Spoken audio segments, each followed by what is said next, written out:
La thérapie comportementale et cognitive, la fameuse TCC. C'est aujourd'hui un véritable pilier de la psychothérapie. D'un côté, elle est hyper utilisée, recommandée par les systèmes de santé un peu partout dans le monde. Et de l'autre, elle suscite des débats assez vifs. Alors de quoi parle-t-on vraiment ? En fait, tout part de cette question, qui est au cœur de la TCC. L'idée qu'on pourrait activement nous-mêmes modifier nos schémas de pensée pour aller mieux, pour moins souffrir. C'est une promesse assez forte, on va le voir. Reste à savoir comment ça se passe en pratique. Pour y voir plus clair, voilà le programme. D'abord, on va définir ce qu'est la TCC. Ensuite, on regardera ses points forts, mais aussi ses limites, pour avoir une vision équilibrée. Puis, on verra comment elle évolue, avant de tirer une sorte de bilan. Allez, on y va. Bon alors, entrons dans le vif du sujet. Qu'est-ce qui définit vraiment cette fameuse thérapie comportementale et cognitive ? En fait, l'idée de base est très pragmatique. Plutôt que de fouiller uniquement le passé pour trouver des causes lointaines, la TCC s'intéresse surtout au comment. Comment nos pensées, nos émotions et nos comportements s'entretiennent les uns les autres, là, maintenant. Le but, c'est vraiment de casser des cercles vicieux pour retrouver un équilibre. Et pour faire ça, la TCC a toute une boîte à outils. Par exemple, la restructuration cognitive. Ça aide à repérer les pensées négatives qui tournent en boucle et à les remettre en question. L'exposition, elle, c'est l'idée de se confronter, tout doucement, à ce qui fait peur pour que l'anxiété diminue.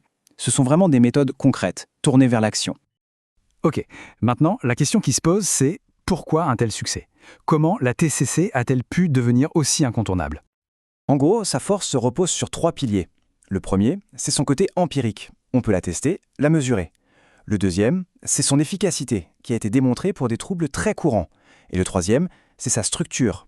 Comme elle est très structurée, on peut la déployer à grande échelle, notamment en ligne, ce qui est un avantage énorme pour la santé publique. Et cette efficacité, ce n'est pas juste une impression, elle est reconnue au plus haut niveau. Des organismes de référence comme le NICE au Royaume-Uni, qui est un peu l'équivalent de notre haute autorité de santé, ou l'Association américaine de psychiatrie la recommande en premier choix. C'est un vrai tampon de validation scientifique. Mais, évidemment, l'histoire n'est pas aussi rose. Si c'était si simple, ça se saurait. La TCC a beau avoir du succès, elle a aussi ses critiques et des limites bien réelles. Un point vraiment crucial, c'est que même si la TCC est efficace, les études montrent que ses effets sont souvent modérés. Pour pas mal de gens, les symptômes ne disparaissent pas complètement, ou alors ils reviennent après un certain temps. Ce n'est donc clairement pas une baguette magique qui marche pour tout le monde, tout le temps. Cette phrase, elle vient d'Alice au pays des merveilles, et elle illustre une idée très connue en psycho, le verdict de l'oiseau dodo. En gros, ce que ça dit, c'est que quand on compare différentes approches de thérapie sérieuses, elles obtiennent souvent des résultats assez proches. Personne ne gagne vraiment la course. Alors, comment on explique ça ? L'hypothèse, c'est que le succès d'une thérapie ne dépend pas que des outils spécifiques, comme ceux de la TCC, il dépend aussi, et peut-être surtout, de ce qu'on appelle les facteurs communs. La qualité de la relation avec le thérapeute, son empathie, le fait que le patient y croit. Du coup, la grande question, c'est est-ce que c'est la technique qui soigne ou c'est la relation ? La TCC a peut-être un peu trop mis l'accent sur ces outils. L'un des gros points forts de la TCC, c'est qu'elle est manualisée. Qu'est-ce que ça veut dire ? Qu'il y a des protocoles, presque des modes d'emploi. Et ça, c'est génial pour former les thérapeutes et pour évaluer la méthode de manière cohérente. Mais c'est aussi le revers de la médaille. Cette standardisation, ça peut vite devenir de la rigidité. Si on applique un protocole à la lettre, on risque de passer à côté de ce qui fait la singularité d'une personne, son histoire, sa culture, son contexte. Le danger, c'est de vouloir faire rentrer la personne dans le moule de la thérapie au lieu d'adapter la thérapie à la personne. Et ce n'est pas tout. Souvent, les études qui prouvent l'efficacité de la TCC sont faites sur des patients parfaits, très motivés, avec un seul problème bien défini. Difficile de savoir si ça marche aussi bien dans la vraie vie, avec des situations bien plus complexes.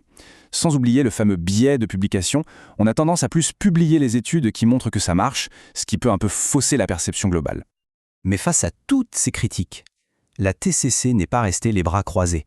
Au contraire, elle a évolué. Et c'est ce qu'on appelle la 3e vague. On peut voir ça comme une histoire en 3 étapes. La première vague, c'était le comportement. La deuxième, c'était la TC classique qui a rajouté les pensées. Et la 3e vague, la plus récente, elle vient intégrer de nouvelles dimensions comme l'acceptation ou la pleine conscience. Et là, le changement est fondamental. Le but n'est plus seulement de changer ou de supprimer les pensées négatives à tout prix. L'idée, c'est aussi d'apprendre à les accepter, à les observer sans se laisser emporter, et surtout, à continuer d'agir en accord avec ce qui est important pour soi, ses valeurs. C'est un ajout vraiment très riche.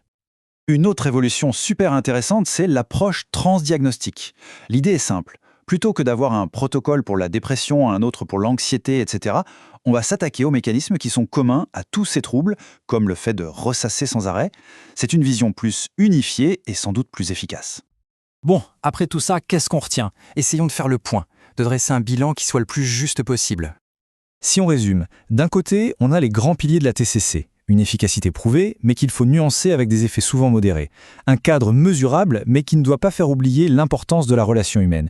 Et une diffusion à grande échelle, qui a comme risque la standardisation. Et ce qui est vraiment passionnant, c'est de voir que les évolutions récentes, comme la troisième vague ou le transdiagnostic, viennent répondre point par point à ces limites. On termine sur cette question qui résume bien tout le débat. La TCC a prouvé qu'une méthode, un protocole, ça peut être extrêmement puissant. Mais en même temps, ses propres évolutions nous rappellent qu'une thérapie, c'est aussi, et peut-être avant tout, une rencontre, un partenariat unique et sur mesure. L'avenir finalement se trouve sans doute dans l'art de combiner intelligemment les deux.